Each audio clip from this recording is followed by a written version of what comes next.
Praise the lord. హల్లెలూయా. దేవునికి స్తోత్రం. హల్లెలూయా. మహాఘనుడును మన ప్రాణప్రియుడునైన యేసుక్రీస్తు అతి ప్రశస్తమైన నామమునకు మహిమ కలుగునుగాక. దేవునికి స్తోత్రం. హల్లెలూయా. ప్రభువునందు ప్రియులారా, ఈ రాత్రి కాలము వేళ లైవ్ ద్వారా దేవుని వాక్యమును వింటున్న ప్రతి ఒక్క బిడ్డకు దేవుని సేవకునిగా living prayer fellowship ministries Kuwait పక్షముగా నా హృదయపూర్వకమైన వందన.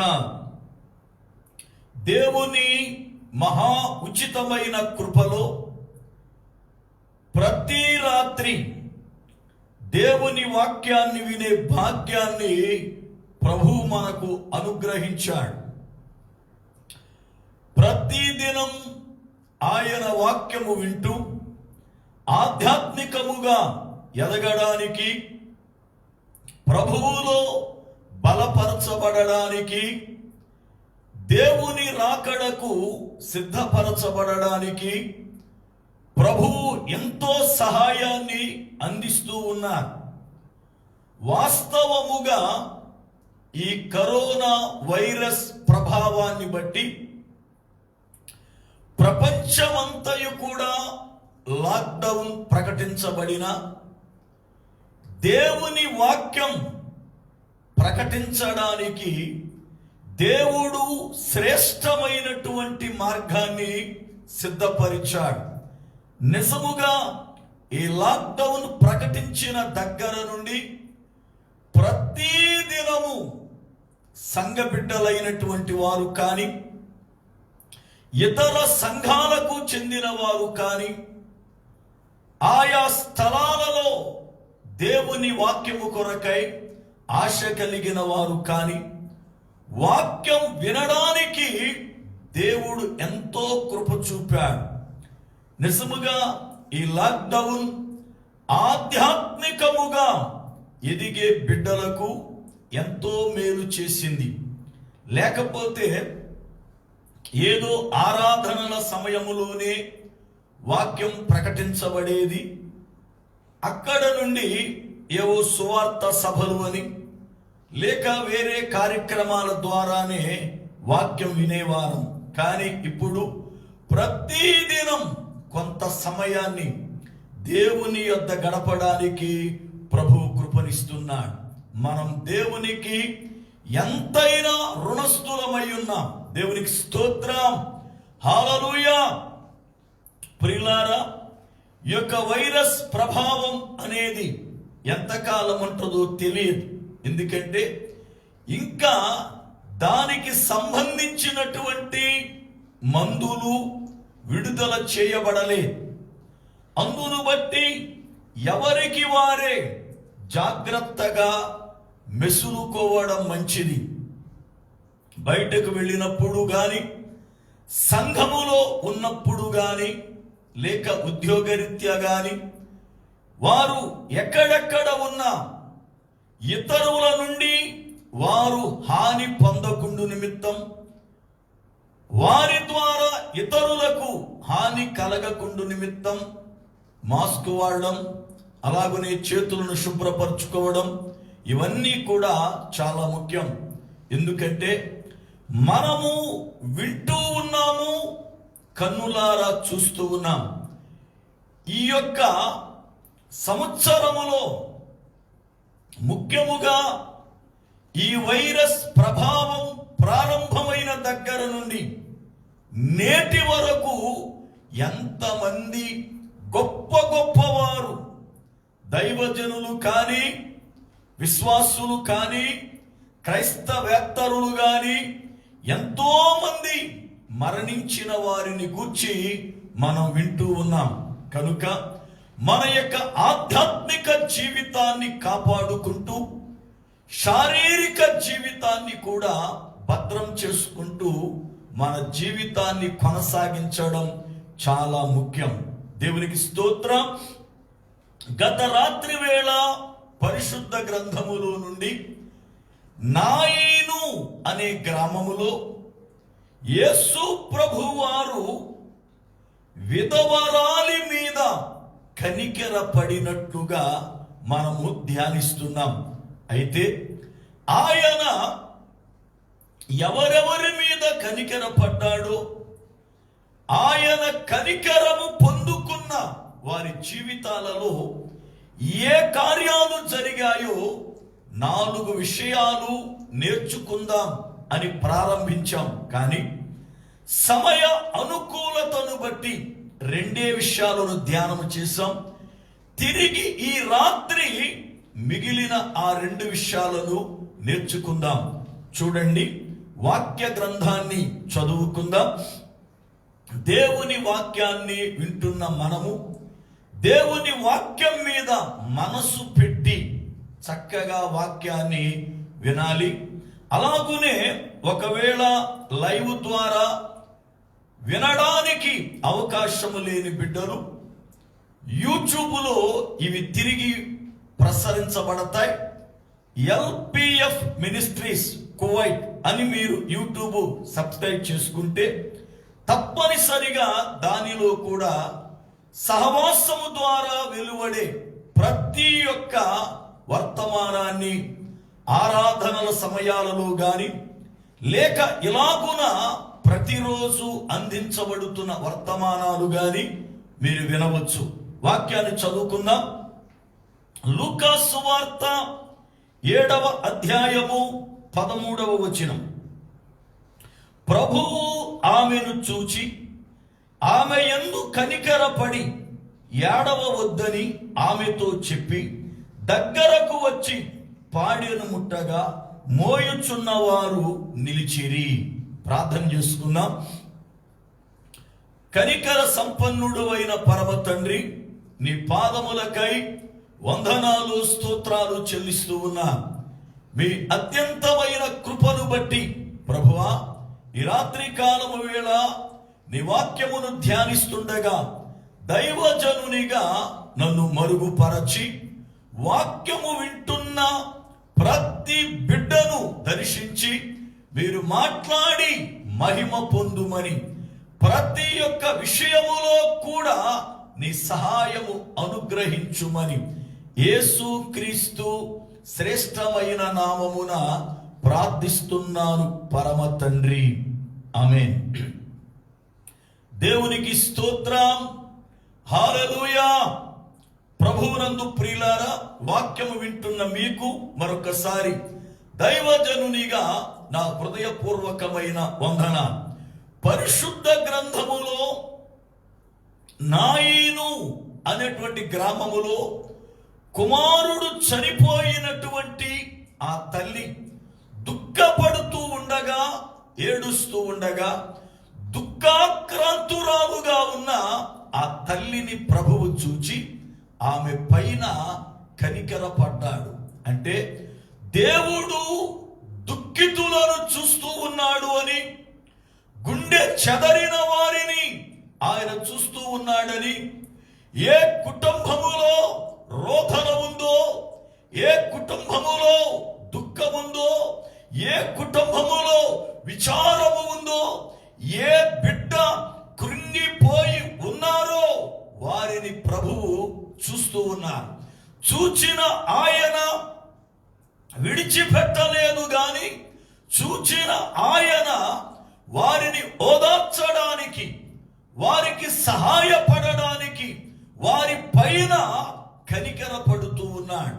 అయితే ఆయన కనికరం ఏ రీతిగా ఉంటుంది, ఆయన కనికర పడితే ఏం జరుగుతుందో గత రాత్రి 2 విషయాలు నేర్చుకుందాం.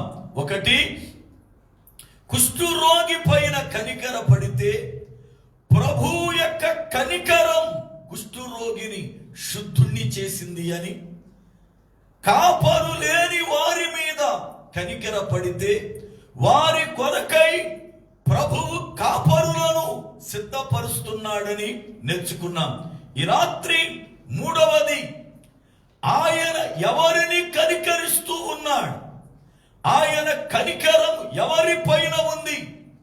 ఆయన కనికరము ఒక వ్యక్తిని ఏ రీతిగా మార్చగలుగుతూ ఉందో దేవుని లేఖనములలో నుండి చూద్దాం. చూడండి, అపోస్తులుడైన పౌలు తిమోతికి వ్రాసిన మొదటి పత్రిక 16వ అధ్యాయం, మొదటి అధ్యాయం 16వ వచనం. తిమోతికి వ్రాసిన మొదటి పత్రిక మొదటి అధ్యాయం 16వ వచనాన్ని చదువుతున్నాను.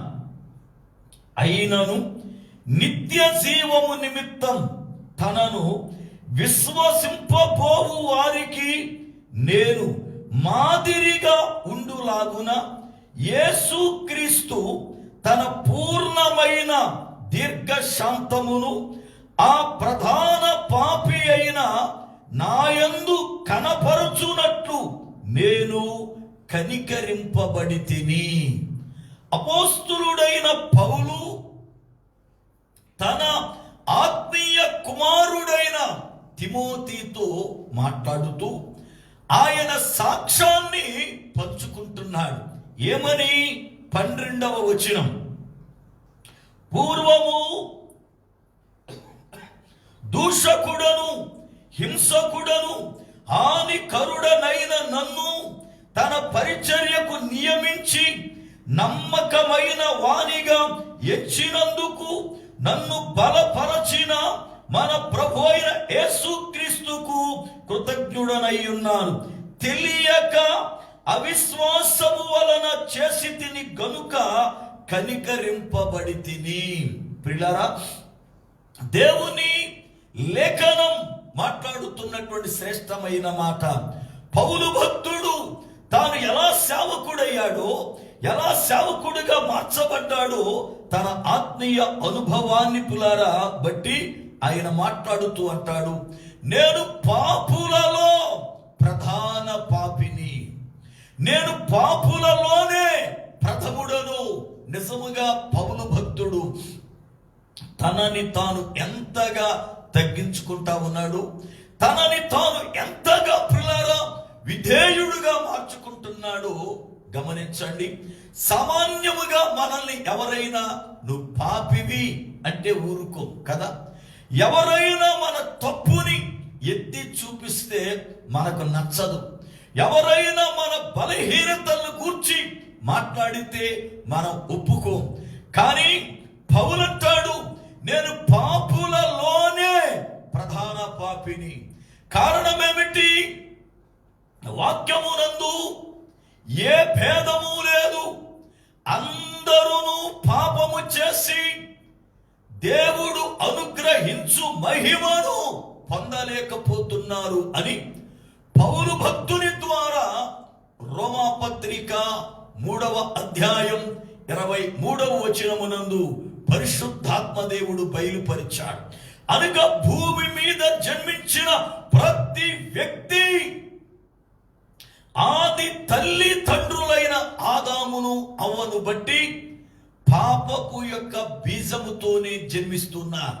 అయితే అలాంటి పాపులలో నేను ప్రధాన పాపిని, నేను మొదటి వాడను అని పౌలంటూ, అయితే నేను ఎందుకు కనికరించబడ్డాను అంటే ఆయన ప్రియులారా కొన్ని విషయాలు చెబుతూ వచ్చాడు. వాటిలో మొదటిది, నేను కనికరం పొందడానికి తెలియక అవిశ్వాసము వలన చేసి తిని గనుక ప్రభువు నన్ను కనికరించాడు. అనక నేను చేసిన ప్రతి పాపం, ప్రతి దోషం నాకు తెలియకుండానే అవిశ్వాసము వలన అంధుడనై నేను చేశా. నేను తెలిసి చేసిన పాపము కాదు, తెలిసి చేసిన పాపము కాదు. నేను తెలియక ఈ పాపము చేశాను గనుక ఆయన నన్ను కనికరించాడు అన్నాడు. రెండవది, ఆయన నన్ను కనికరించడానికి గల కారణం ఏమిటి అంటే నిత్య జీవం పొందబోవు వారికి నేను మాదిరిగా ఉండునట్లు నన్ను మాదిరిగా పెట్టడానికి ప్రభువు నన్ను కనికరించాడు అన్నాడు.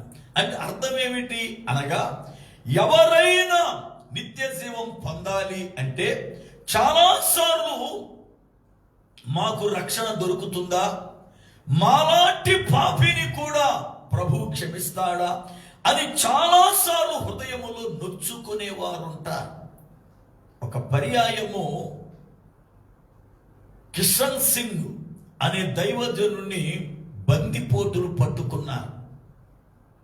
ఈ బందిపోటులు గుహలో చీకటి స్థావరాల్లో ఉంటున్నప్పుడు ఈయన ఆ ప్రాంతములో సువార్త ప్రకటించడానికి వెళితే ఆయన్ని పట్టుకున్నారు. వాళ్ళల్లో ఒక వ్యక్తి ఆయనను లోపలికి తీసుకుని పోయాడు. నువ్వెవరివి అంటే, నేను సేవకుణ్ణి, యేసు ప్రభు రక్షకుడు, మీరు కూడా అంగీకరించండి, ఎలాంటి పాపినైనా ఆయన క్షమిస్తాడు, ఆయన కనికరము కలిగిన వాడు అని బోధిస్తే ఆ బోధన విన్నటువంటి ఒక వ్యక్తి ఆయనను లోపల గుహలో తీసుకెళ్ళాడు. అందరూ అనుకున్నారు వాడు చాలా క్రూరుడు, ఆ దైవజనుడు చంపేస్తాడేమో, ఆ దైవజనుడు ఎందుకు ఆయన వెనకాల పోతూ ఉన్నాడు అనుకున్నా. అయితే ఆ దైవజనుడు ఏ భయము లేకుండా అతని వెనకే వెళ్ళాడు. వెళ్ళిన తరువాత ఆ వ్యక్తి లోపలికి తీసుకువెళ్ళి ఆ యొక్క చీకటి గదిలో ఉన్నటువంటి స్థలములో ఒక లైట్ వెలిగించాడు. వెలిగిస్తే సుమారుగా 300 దగ్గర అస్థి పంజరాలు ఉన్నాయి. అస్థి పంజరాలను చూడగానే దైవజనుడు భయపడ్డాడు. ఇన్ని అస్థి పంజరాలు ఉన్నాయి ఏమిటి, ఎంతమంది మరణించారేమిటి అని అనుకుంటూ ఉండగా ఈ యొక్క బందిపోటు అన్నాడట, ఇదిగో ఇక్కడ అస్థి పంజరాలుగా పడి ఉన్న వారందరూ నేను చంపిన వారే. వాళ్ళను తీసుకొచ్చి మానభంగము చేసి లేక కొందరిని రాక్షసముగా చంపి వీళ్ళందరినీ నేనే చంపా. అయితే మీ ప్రభువు ప్రేమిస్తాడు, మీ ప్రభువు కనికరిస్తాడు అని చెబుతున్నావు కదా, నాలాంటి పాపిని కూడా కనికరిస్తాడా, నాలాంటి పాపిని కూడా క్షమిస్తాడా అని అంటే ఈ యొక్క దైవజనుడు చిన్నగా నవ్వి, నీవు 300 మందినే కాదు 3000 మందిని కూడా చంపి ఉంటే ఇప్పటికీ ఆయన కనికరిస్తాడు. అది ఎలా అంటే ఆయన చెప్పాడు, నీవు తెలియక అవిశ్వాసము వలన చేశావు. ఇది నీకు తెలిసి చేసింది కాదు. ఇలా నరహత్య చేయడం పాపమని నీకు తెలియదు, ఇలా బ్రతుకుతే నరకమని నీకు తెలియదు, తీర్పు ఉందని నీకు తెలియదు, ఎలాంటి ఘోరమైన పాపికి కూడా క్షమాపణ ఉందని నీకు తెలియదు. తెలియక చేశావు గనుక నిన్ను నా ప్రభు క్షమిస్తాడు అని చెప్పాడు. ఎప్పుడైతే ఆ మాటలు పులారా ఆ బందిపోటు విన్నాడు, హృదయం పగిలి దైవజనుడి కాళ్ళ మీద పడి, అయ్యా నా కొరకు ప్రార్థించండి, ఇలాగ చెప్పిన వారు ఎవరూ లేరు అని పులారా పశ్చాత్తాపడ్డాడు. కారణం ఏంటి తెలుసా? పౌలు అంటాడు, నిత్య జీవము పొందబోవు వారికి నేను మాదిరిగా ఉండాలని నన్ను కనికరించాడు అన్నాడు. అంటే అర్థం ఏమిటి? ఇదిగో ప్రధాన పాపి అయిన పౌలే క్షమించబడలేనిది, ప్రధాన పాపి అయిన పౌలునే దేవుడు క్షమించగలిగింది, ప్రధాన పాపి అయిన పౌలే రక్షింపబడగా లేనిది నేను రక్షింపబడలేనా? దేవుడు నన్ను రక్షించాడా, దేవుడు నన్ను కనికరించాడా అని చెప్పి ప్రజలు దేవుని కనికరాన్ని తెలుసుకొనుట కొరకు ప్రధాన పాపినైన నన్ను కనికరించాడు అని చెప్పాడు. నిజమే, పౌలు అనేక మందికి మాదిరిగా ఉండునట్లు ప్రభు యొక్క కనికరము చూపబడింది. ఈ రోజున ప్రియులారా, నీ జీవితములో కూడా ప్రభువు నువ్వెలాంటి ఘోరమైన పాపము చేసిన వ్యక్తివై ఉంటే తెలియక చేశావు గనుక, నీ అంధత్వాన్ని బట్టి చేశావు గనుక, వాక్యము ఎరుగక చేశావు గనుక, నువ్వెలాంటి పాప స్థితిలో ఉన్నా, అది త్రాగుడే కాని, వ్యభిచారమే గాని, నరహత్యే గాని, మాంత్రిక విద్యలే గాని, విగ్రహారాధనే గాని, అన్య ఆచారములే గాని, మోసకృత్యములే గాని, అది ఎలాంటివైనా నువ్వు ఎరుగక ఉన్నాడు. నీ ప్రతి పాపమును ఆయన క్షమించి నిన్ను ప్రేమించి నిన్ను ఆయన రక్తము చేత కడిగి పరిశుద్ధ పరచగలడు. ఈ రాత్రి వాక్యం వింటున్న సోదరుడా, సోదరి, ఒకవేళ నాలాంటి పాపికి కూడా కనికరం దొరుకుతుందా అని కృంగి ఉన్నావేమో. నన్నెవరు క్షమించారు, నేను ఘోరమైన పాపిని. నన్నెవరు ప్రేమించారు, నేను ఘోరమైన పాపిని అనుకుంటున్నావేమో.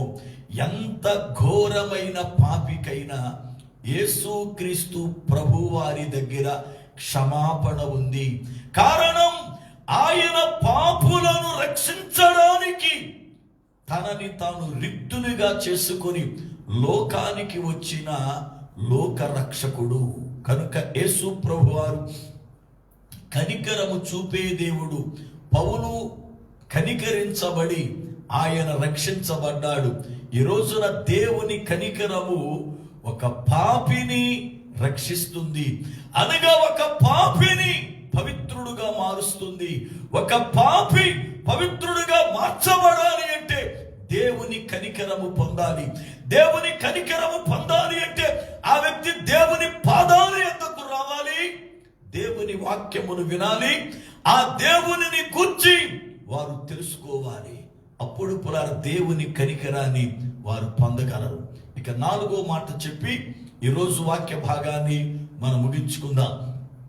4వది, ఆయన ఎలాంటి వారిని కనికరిస్తున్నాడు, ఆయన పునర కనికరము ఎలాంటి వారి పైన ఉంటుంది, మనలను ఆయన కనికరిస్తే ఏం జరుగుతుందో లేఖనమును చూద్దాం. దానియేలు గ్రంథము 9వ అధ్యాయము 18వ వచనం. దానియేలు గ్రంథము 9వ అధ్యాయము 18వ వచనం. నీ గొప్ప కనికరములను బట్టియే మేము నిన్ను ప్రార్థించుచున్నాము గాని మా స్వనీతి కార్యములను బట్టి నీ సన్నిధిని నిలువబడి ప్రార్థించుటలేదు. జాగ్రత్తగా గమనించాలి. ఇక్కడ దానియేలు భక్తుడు దేవుని సన్నిధానములో ఉపవాసం ఉండి ప్రార్థన చేస్తున్నాడు. చూడండి, అది అధ్యాయం 3వ వచనం.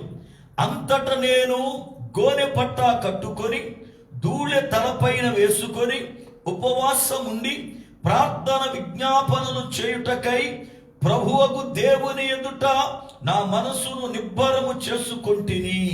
ప్రియులారా, దానియేలు భక్తుడు బబులోను దేశములో ఉన్నాడు. అయితే యెరూషలేమునకు దేవుని ప్రజలైన వారికి దేవుడు విధించిన 70 సంవత్సరాల చెర ఇర్మియా భక్తుడు ఏదైతే ప్రవచించాడో, ఇర్మియా భక్తుని యొక్క ప్రవచనపు నెరవేర్పు ఇక ముగిసే కాలం దగ్గరైపోయింది అని గ్రంథాన్ని చదువుతున్నప్పుడు దానియేలు భక్తునికి అర్థమయ్యింది. ఎప్పుడైతే ఆ యొక్క విషయం తెలుసుకున్నాడో దానియేలు భక్తుడు ఉపవాసముండి ఆయన దేవుని సన్నిధిలో మనసు నిబ్బరపరుచుకొని ప్రార్థన చేస్తూ ఆయన అంటున్నాడు, అయ్యా నీ గొప్ప కనికరములను బట్టియే మేము ప్రార్థిస్తున్నాం, అంతేగాని మా స్వనీతిని బట్టి, మా సొంత నీతిని బట్టి, మా సొంత గొప్పతనాలను బట్టి మేము ప్రార్థించట్లేదు నాయన. ఎందుకంటే మేమేదో దేవుని ప్రజలమని, మేమేదో ఇశ్రాయేలీలమని, మేమేదో దేవుని చేత ఎన్నిక చేయబడిన వారమని మేము ప్రార్థించట్లే. మా దేవుడు కనికర సంపన్నుడు, మా దేవుడు కృప కలిగిన వాడు, మా దేవుడు ఇదిగో మహిమయుక్తములు కలిగిన వాడు, మా ఎడల వాత్సల్యత కలిగిన వాడు అని చెప్పి మేము నీ కనికరాన్ని తెలుసుకొని ప్రార్థిస్తున్నామయ్యా అన్నాడు. నిజమే, దేవుని కనికరం ఎంత గొప్పదో ఒక మాట చూద్దాం. మీకా గ్రంథం 7వ అధ్యాయము, మీకా గ్రంథము 7వ అధ్యాయము 18 నుండి 20 వరకు చదువుతున్నా. మీకా గ్రంథం 7వ అధ్యాయము 18 నుండి 20 వరకు. తన స్వాస్థ్యములో శేషించిన వారి దోషమును పరిహరించి వారు చేసిన అతిక్రమముల విషయమై వారిని క్షమించు దేవుడు అయిన నీతో సముడైన దేవుడున్నాడా? ఆయన కనికరము చూపుట యందు సంతోషించువాడు గనుక నిరంతరము కోపముంచడు. ఆయన మరలా మన యందు జాలిపడును, మన దోషములను అణిచివేయును. వారి పాపములన్నిటిని సముద్రపు అగాధములలో నీవు పడవేతువు. పూర్వకాలమున నీవు మా పితరులైన అబ్రహాము యాకోబులకు ప్రమాణము చేసిన సత్యమును కనికరమును నీవు అనుగ్రహింతువు. ప్రియులారా, ఆయన ఎలాంటి దేవుడు ఇశ్రాయేలీయులు తెలుసుకుంటున్నారు. దేవుని ప్రజలు ఒకప్పుడు దేవునికి దూరమై దోషులై దేవునికి ఆయాసకరమైన కార్యాలు చేస్తే దేవుడు వారికి బుద్ధి రావడానికి శత్రువులకు అప్పగించాడు. శత్రువుల చెరలో ఉన్నవారు వారి దోషాలను వారు తెలుసుకుని, వారి పాపాన్ని వారు తెలుసుకుని దేవుని వైపు తిరిగి వారు ప్రార్థన చేస్తూ అంటున్నారు, అయ్యా నీవలే మా దోషములను క్షమించడానికి కనికరము కలిగిన దేవుడెవరున్నారు? నీతో సమానమైన దేవుడెవరున్నారు అని పులారా మీకా భక్తుని ద్వారా ఎవరి ప్రజలు మాట్లాడుతున్నారు. దానియేలు గ్రంథములో దానియేలు అంటాడు, అయ్యా నీ గొప్ప కనికరములను బట్టే మేము ప్రార్థిస్తున్నాం. ఈ రోజున పులారా ఆయన ఎవరిపైన కనికరము చూపుతున్నాడు అంటే ప్రార్థించే వారి ఎడల కనికరము కలిగి ఉన్నాడు.